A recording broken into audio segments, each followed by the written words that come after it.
주님의 이름으로 여러분들을 환영합니다. 오늘은 빌립보서 강의 15번째 시간입니다. 빌립보서 1장 22절부터 24절의 말씀을 가지고 함께 은혜를 나누어 보도록 하겠습니다. 어린 시절 저희 친할아버지가 종종 저희 집에 오셨습니다. 그리고 할아버지가 오시면 꼭 연례 행사로 하는 게 있다면 무조건 기도부터 하시고요. 그 다음에 가끔은 예배도 드려주셨습니다. 할아버지가 목사님이 아니고요. 장로님이셨는데 지금 생각해보면 참 믿음과 신앙의 열정이 대단하셨던 그런 할아버지였던 것 같습니다. 그런데 우리 할아버지의 기도가 늘 빼먹지 않고 하는 레파토리가 있는데요. 어린 시절부터 귀가 따갑게 들어왔기 때문에 그 레파토리를 늘 기억하고 그 기도가 얼마나 저의 삶에 유익이 되는지 몰라서 이렇게 소개해 보려고 합니다. 우리 할아버지의 기도 가운데 항상 똑같은 기도의 내용이 있었는데요. 그것은 고린도전서 10장 31절에 그런즉 너희가 먹든지 마시든지 무엇을 하든지 다 하나님의 영광을 위하여 먹든지 마시든지 무엇을 하든지 간에 다 하나님의 영광을 위하여 살아가는 자손들이 되게 하여 주시옵소서. 이 기도가 항상 빠지지 않았어요. 어릴 때는 하나님께 영광 돌리는 게 뭘까?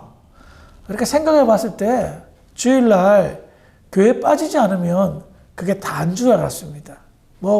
어린아이의 수준이 그 정도면 대단한 거 아니겠습니까? 아무튼 그런데 나이가 들면서 그리고 주님을 영접하면서 그리고 목회자의 길을 걸어가면서 하나님께 영광을 돌린다. 먹든지 마시든지 무엇을 하든지 간에 다 하나님의 영광을 위하여 사는 것. 이게 무엇일까? 여러분 한번 생각해 보신 적 있습니까? 우리는 다 하나님의 영광을 위해 살잖아요. 하나님을 영화롭게 하는 것이 사람의 제1된 목적이잖아요. 근데 이게 신앙인으로서 이런 뿌레운따 질문을 하지 않으면 막연하게 신앙생활 할 수밖에 없다는 겁니다. 하나님의 영광을 위하여 먹든지 마시든지 무엇을 하든지 간에 하나님의 영광을 위하여 살아가는 것. 이것은 우리가 살면서 질문을 해야 되고요. 그 질문의 과정 속에서 답을 찾아야 진정한 그리스도인이 아닐까 싶습니다. 제가 이 말씀을 꺼내냐면요. 지난주에는 예배가 쉬었잖아요. 지난주 빌립보서 강의 14번째 시간에 바울이 이렇게 고백을 합니다. 살든지 죽든지 내 몸에서 그리스도가 존귀하게 되게 하려 하나니 이는 내게 사는 것이 그리스도니 죽는 것도 유익함이라. 이 말씀 가지고 나누었죠. 그래요. 사도 바울이 자기 소망과 이 세상의 삶의 기대는, 즉 이 세상에 살아가는 참된 이유는 오직 예수님이 존귀하게 되는 것밖에 없다라고 고백하고 있습니다. 이것이 바로 하나님께 먹든지 마시든지 무엇을 하든지 간에 영광을 돌리는 삶이라는 답을 오래전에 저는 깨달았습니다. 지난 시간에 이거를 좀 빠뜨린 것 같아서 부연 설명을 하는 건데요. 그래요. 우리가 하나님의 영광을 위하여 살아간다? 결국 나의 입술과 나의 행동과 나의 생각과 나의 삶 모든 것 먹든지 마시든지 무엇을 하든지 간에 예수님이 존귀하게 되는 것. 그것을 바라는 삶이 온전한 하나님께 영광을 돌리는 삶이라는 것입니다. 그런 질문 속에서 그런 답을 찾아간다면 여러분들의 신앙은 놀랍도록 변화가 될 것이고 성장되어질 것이고 많은 사람들이 달라졌다라고 말하게 될 것입니다. 얼마 전에 인터넷 뉴스를 보니까 전모 목사 이야기가 나왔습니다. 이분은 자신의 교회가 재건축 지역에 있는데 오랜 기간 동안 보상 문제로 다투고 있었습니다. 그런데 그분이 하는 말, 우리가 보상으로 500억을 받을 수 있게 되었다라고 자랑하듯 떠벌리는 것을 듣게 되었습니다. 개인적으로 보상금 500억 받는다면 좋은 일인 것 같습니다. 교회가 500억 보상받아서 좋은 건물 짓고 하면 나쁜 것 같지는 않는데 그 과정이 상당히 불미스럽습니다. 수많은 폭력이 오고 갔고요. 그 교회 성도들은 밤새 그 교회를 지키면서 공사하는 관계자들과 끊임없는 투쟁과 전쟁 아닌 전쟁을 벌이는 모습이 수차례의 뉴스를 통하여 보여졌습니다. 그러면 예수님의 이름이 그 교회를 통해서 영광을 받을까? 예수님이 존귀함을 받을까? 아니면 우리 예수님이 존귀함을 받기는커녕 먹칠을 당하는 것 아닐까? 라는 생각을 해보았습니다. 그래요. 생각에 따라서 사람의 생각에 따라 조금씩 답이 다를 수는 있겠지만 500억이 얼마나 큰 돈인데 라고 말할 수 있지 모르겠지만 세상 사람들은 이미 벌써 등을 돌렸고 그 교회를 향하여 엄한 예수님이 욕을 먹는 상황이 되어버렸단 말입니다. 이런 예는 아주 비약적인 예이겠죠. 그것보다 크고 작은 예들이 얼마나 많은 줄 모릅니다. 만약에 사도 바울이 그 교회를 목회했다면 어떻게 했을까? 우리 예수님이 그 교회를 목회했다면 어떻게 했을까를 한번 생각해 보시기 바랍니다.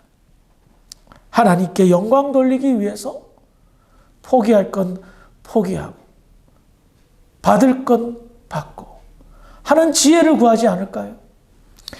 오늘날 수많은 교회와 성도들이 자신의 정체성을 망각하며 살아가고 있습니다. 하나님께 영광 돌리기 위해 존재하는 것입니다. 교회는 하나님께 영광을 돌리기 위해 존재하는 것입니다. 예수님의 이름으로 부름받은 성도 역시 마찬가지로 하나님께 영광을 돌리기 위해 존재하는 겁니다. 세상적 계산으로 손해보고 유익이 없다 할지라도 하나님의 영광을 가린다면 손해볼 줄 아는 넓은 마음이 필요하단 말입니다.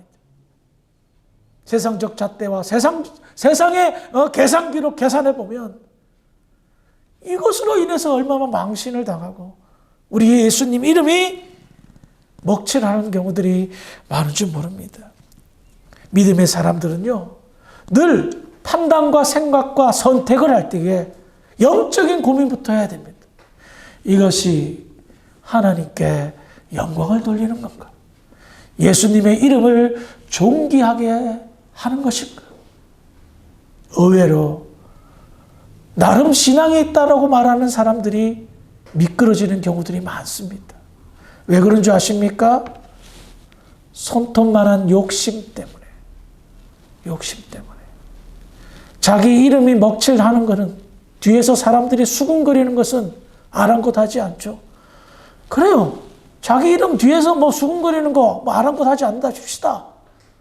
우리 예수님 이름이 먹칠당하잖아요. 예수님의 이름이 존귀하게 돼야 되는데 그러지 못하게 되고 당신의 실수로 교회가 도매급으로 망신당하고 욕을 당하고 사람들에게 손가락질 당한다면 이거 정말 수치스러운 일이 아닐까요? 세상에 얼굴에 철판 깐 사람들이 너무나도 많지만 교회도 만만치 않은 것을 보게 됩니다. 그러므로 스스로에게 질문을 하는 것입니다. 이 판단이, 이 행동이, 이 생각이 예수의 이름을 존귀하게 하는 것인가? 그런 질문을 통해서 여러분들의 신앙이 좀 더 성숙해지기를 주의 이름으로 부탁을 드리겠습니다. 이와 같은 맥락에서 오늘 본문을 예수님의 이름이 존귀하게 되는 것에 대한 맥락에서 오늘 본문을 다시 한번 보겠습니다. 22절부터 24절까지인데요. 제가 읽어드리겠습니다. 그러나 만일 육신으로 사는 이것이 내 일의 열매일진데 무엇을 택해야 하는지 나는 알지 못하노라. 내가 그 둘 사이에 끼었으니 차라리 세상을 떠나서 그리스도와 함께 있는 것이 훨씬 더 좋은 일이라 그렇게 하고 싶으나 내가 육신으로 있는 것이 너희를 위하여 더 유익하리라. 사도 바울은 자신의 삶을 돌이켜 보았습니다. 하나님의 크신 은혜로 예수님을 만난 후에 그는 온전하게 하나님께 드리는 삶을 살았습니다. 하나님께 드리는 삶을 살면서요, 자연스럽게 나타나는 자신의 삶의 모습은 자기를 버리는 삶이었습니다. 그래요. 바울은 자기를 버리고 낮추었으며 예수님을 높이고 예수님을 찾는, 예수로 채워지는 삶을 살았습니다. 그런데 자기를 버리면 버릴수록 손해보는 것 같고 없어지는 것 같은데 실질적으로는 버리는 것보다 더 훨씬 많이 채워지는 것을 경험하게 됩니다. 이것은요, 세상의 경제 개념, 세상의 계산기로는 도저히 납득할 수 없는 것입니다. 나의 것을 버리면 남지 않아야 되는데 오히려 버리면 버릴수록 채워지는 신비한 일들이 그의 삶 속에서 나타난단 말입니다. 바울은 복음을 위해, 예수를 위해 모든 것을 내려놓았고 비웠고 버렸습니다. 과거 바리새인 중에 바리새인으로 살았을 때 모든 사람을 어떻게 했습니까? 찬란했던 그 종교인의 삶을 버렸을 때 모든 사람, 같은 종교인들도 버렸습니다. 로마 시민권자로서 어떤 막강한 권력과 행사를 했을 때에 그와 관계 맺었던 그런 정치 경제인들 다 버렸습니다. 잃어버렸습니다. 예수를 위해 다 내려놓았습니다. 그래서 바울이 텅텅 비었습니까? 아니요. 성령으로 채워지고요. 그동안 알지 못했던 믿음의 사람들, 복음으로 전도된 하나님의 백성들이 그 안에 채워집니다. 그리고 빌립보 교회 성도들을 통하여서 위로와 힘을 얻고 물질도 헌금도 얻습니다. 얼마나 힘이 나는지 모릅니다. 다 버렸다 생각했고 빈털털이라 생각했고 무일푼이라 생각했는데 곳곳에서 돕는 손길들을, 그리고 아주 친밀한 관계들이 맺혀지는 것입니다. 여러분들이 이 세상에서 장사를 하지요. 장사의 가장 제1은 이익을 남기는 것입니다. 경제적인 유익을 얻는 것입니다. 그래요. 그래서 그 물질 어떻게 될까요? 물질은요, 나의 영원한 소유가 될 수가 없습니다. 쓰면 없어지고 내가 죽으면 무용지물이 되는 것이 세상의 물질입니다. 하지만 복음은 다릅니다. 자기를 비우고 예수로 채운 것은 다릅니다. 그 얻어진 결과가 어떻습니까? 영원하다는 거예요. 예? 영원하다는 거예요. 아무리 통장에 많은 돈을 저축해도 내가 죽으면 그것들은 남의 것이 됩니다. 내 자녀가 됐든 누가 됐든. 예? 아무리 화려한 궁전에 살아도, 지금 화려한 궁전에 살았던 왕들이 있습니까? 그 궁전도 이제는 사람이 살지 않고 문화재로 남아있지 않습니까? 그런데 희한하죠? 복음과 관련된 것들은 영원하다는 거예요. 증거를 찾아볼까요? 데살로니가 전서 2장 19절 20절입니다. 꼭 찾으시기 바랍니다. 여러분들한테 필요한 말씀입니다. 데살로니가 전서 2장 19절 20절.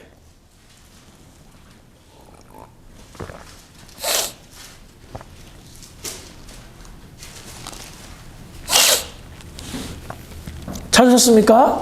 데살로니가 전서 2장 19절 20절 말씀. 우리 찾으셨으면 같이 한번 읽어보도록 하겠습니다. 2장 19절 20절. 자, 읽어보겠습니다. 시작. 우리의 성령은 기뻐하나 자라의 멸관인 무엇이나 그가 강림하실 때 우리 예수 앞에 너희가 아니냐. 너희는 우리의 영광이요 기쁨이니라. 아멘. 바울은요, 자신이 예수를 만난 이후로 다 내려놓고 다 비웠어. 그래서 그는 이 세상의 모든 것들, 자기가 가지고 있었던, 취했던 모든 것들, 자랑할 게 하나도 없다. 정말 배설물로 여긴다. 그런데 딱 한 가지를 자랑해요. 그게 뭡니까?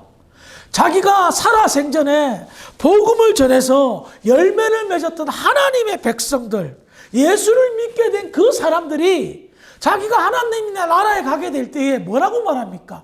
자랑이요 면류관이라고 말합니다. 이게 남는 장사라는 거예요. 이게 최고의 장사라는 거예요. 영원한 영광이 누구다? 바로 자기가 예수를 전했던 사람, 자기가 전한 예수로 말미암아 예수를 믿게 된 사람들이 영원히 영광 가운데 자기의 영광이 되어 영원토록 하나님의 나라에 있게 된다는 거예요.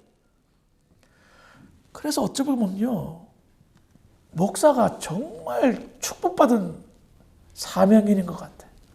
이 강대상에서 복음을 전하고 말씀을 전해서 여러분들이 은혜를 받았죠. 그거 다 제 거예요. 나중에 하나님의 나라에 가면 여러분들이 받은 저의 면류관으로 바뀌어 있어요. 저의 영광이 더 빛나는 영광으로 바뀌어져 있을 거예요.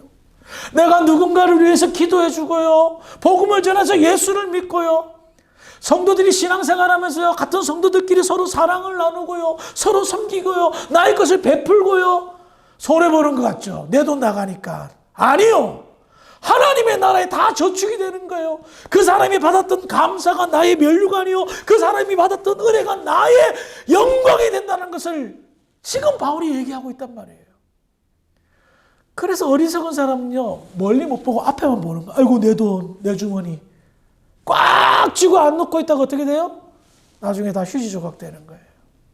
하나님의 나라에 갔더니 어떤 집사님은 그냥 사람들에 둘러싸여가지고 그 몸이 빛나는 영광이 더욱더 밝게 빛나는데 나는 왠지 하나님의 나라에 갔는데 초라해.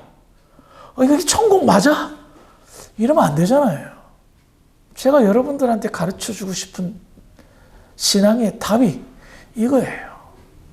이 세상에서 참 어렵게 살고 가난하게 살아도 좋단 말입니다.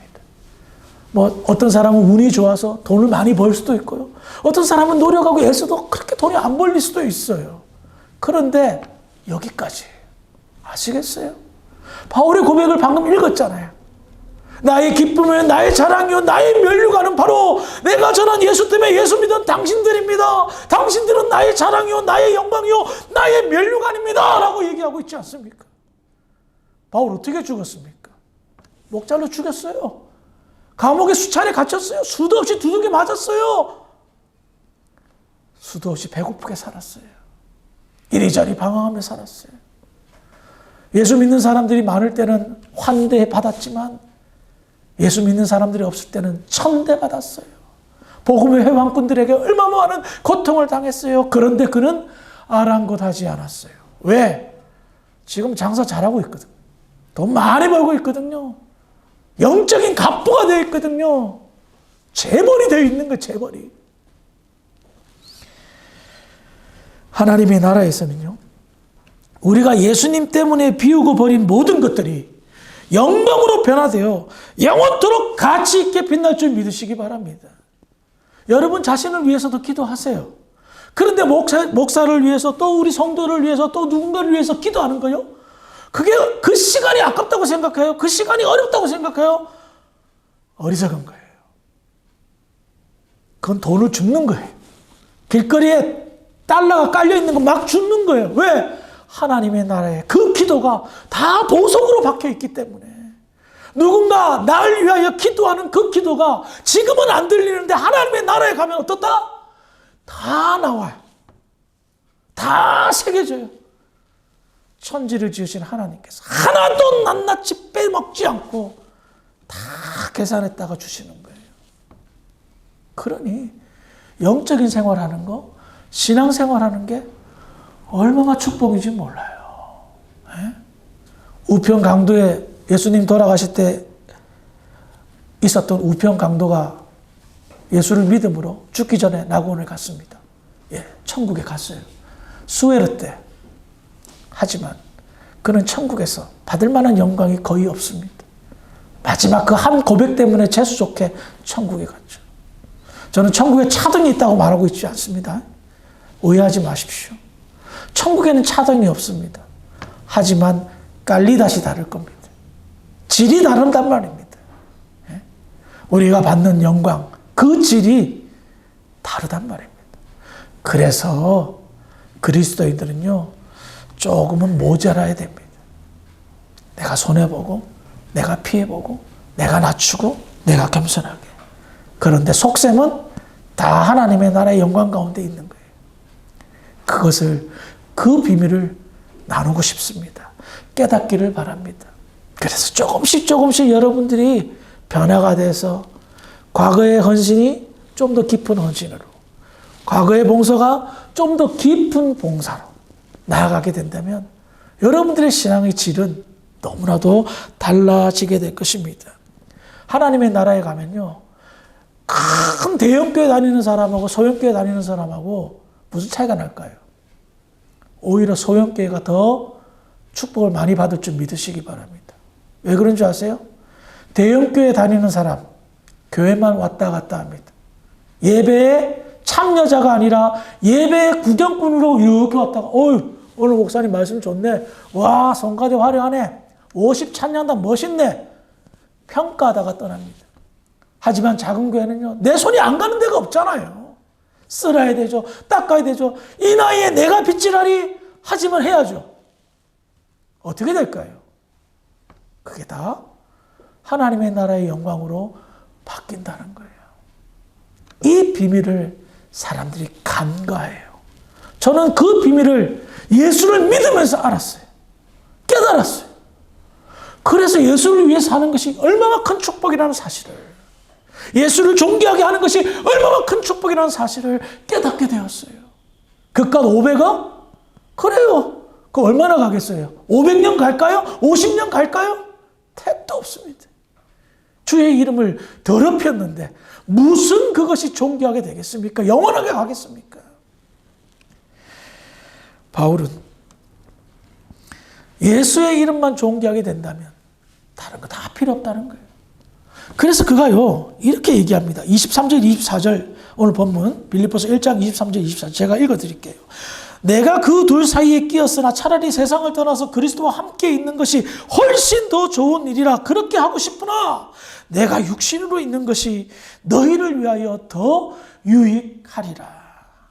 바울은요, 솔직한 심정을 고백합니다. 나 지금 죽어도 여한이 없다. 나 지금 죽어서 주님 품에 안기고 싶다.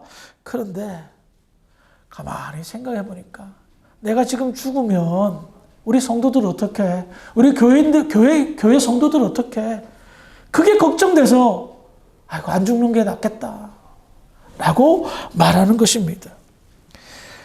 지금 나는 하나님의 나라에 가고 싶다. 그 나라가 어떤 나라인 줄 아니? 그 영광과 축복과 그것이 영원토록 있는 나라며, 나를 지금 영접하기 위해서 하나님과 천군 천사와 수많은 성도들이 지금 만반의 준비를 하고 있어. 나 그곳에 가고 싶어. 그런데 나의 유익이 아니다.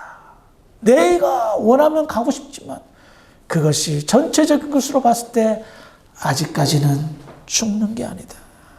아직까지는 죽는 게 아니다. 당신들의 유익을 위해서 내가 참겠다라고 말합니다. 바울은 천국을 경험한 사람이었습니다. 삼층천을 다녀왔고 그곳에서 말할 수 없는 영광을 경험했던 사람입니다. 그러니 얼마나 가고 싶었겠습니까? 그리고 지금 더더군다나 예수 전하다가 감옥에 갇혀 있는데 뭐 그래 바라볼 게 있습니까? 세상에 미련 없었습니다. 하지만 그것마저도 내려놓았습니다. 누구를 위해서? 성도들을 위해서. 하나님의 나라의 영광을 위해서. 오늘 말씀 가운데 다른 건 다 잊어도 이거 하나만 꼭 기억하시기를 주의 이름으로 부탁을 드리겠습니다. 그렇게 하고 싶으나. 우리는 그렇게 하고 싶으면 그렇게 합니다. 근데 바울은 그렇게 하고 싶지만 하지 않습니다. 예수의 이름이 존귀하게 되기 위해서 그렇게 하고 싶지만 안 합니다. 성도들의 유익을 위해서 그렇게 하고 싶지만 안 합니다. 그러나 자꾸만 세상은, 수많은 교회와 성도들은 자기 소견에 옳은 대로 그렇게 하며 삽니다. 그래서 예수의 이름이 존귀하게 되지 않고 교회의 간판을 걸었는데 교회가 주님의 이름을 먹칠하는데 쓰임받는다는 거예요. 그게 다 어디서부터 시작됩니까? 그렇게 하고 싶으나 말아야 되는데 그렇게 함으로 말미암아 나타나는 것입니다. 자기 소견에 내려놓고 타인의 유익을 먼저 생각해서 그렇게 하고 싶지만 참고 인내하며 그렇게 안 하는, 역주행하는 것이 진정한 그리스도인의 모습일 줄 믿으시기 바랍니다. 바울은 하나님의 나라를 경험했습니다. 그래서 바울은 지혜롭게 이 세상을 살았습니다. 그렇게 하고 싶지만 그렇게 하지 않았고 예수의 이름만 존귀하게 되는 삶의 모든 초점을 맞추었습니다. 그래서 바울이 바울다운 모습을 보여줬습니다. 여러분들도 이와 같은 교훈을 깨달으셨다면 다시 한번 인생 가운데 질문해 보시기 바랍니다. 이렇게 하는 것이 하나님께 영광을 돌리는 것인가? 이렇게 하는 것이 나에게는 유익이 있으나 누군가에게는 불이익이 되진 않은가? 그래서 결정을 거꾸로 하는, 세상의 이치와는 다르게 결정하는, 행동하는, 판단하는, 그래서 예수님의 이름만 존귀하게 되는 저와 여러분들 그리고 주사랑교회가 되기를 주의 이름으로 축원합니다. 기도하시겠습니다. 하나님, 은혜를 감사합니다. 오늘 말씀을 통해서 바울의 신앙 고백을 다시 한번 깨닫게 됩니다.